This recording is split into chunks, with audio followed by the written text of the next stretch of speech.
Eric Dumas. C'est l'autre, pardon.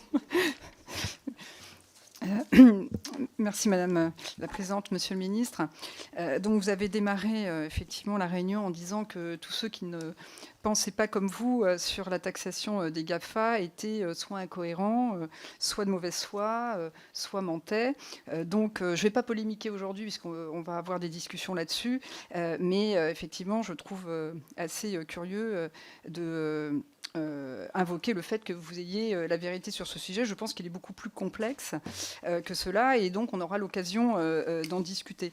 Donc pour revenir à ce sujet, mais en le plaçant au niveau de l'OCDE, justement, je ne pense pas non plus, puisque vous défendez l'idée que plus il y a de convergence et plus on est fort en Europe, plus on peut peser. Je ne pense évidemment pas qu'une taxe nationale instaure le rapport de force dont vous parlez.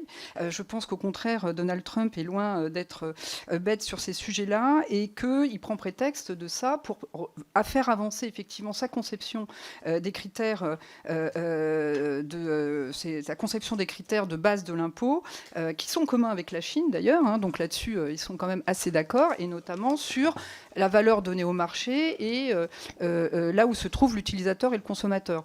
Moi, je ne vous cache pas, je n'ai pas d'idée pour savoir si c'est bien ou pas de le faire dans un sens ou dans l'autre, parce que justement, nous n'avons aucune étude d'impact pour la France de savoir si notre intérêt à nous, effectivement, c'est de donner une valeur à ce marché, aux consommateurs, aux utilisateurs. J'ai plutôt le sentiment que oui, mais on n'en est pas sûr. Et donc, je voulais savoir si, comme c'est vraiment le sujet de demain, est-ce que vous avez effectivement mesuré l'impact qu'auraient ces définitions sur l'imposition en France ?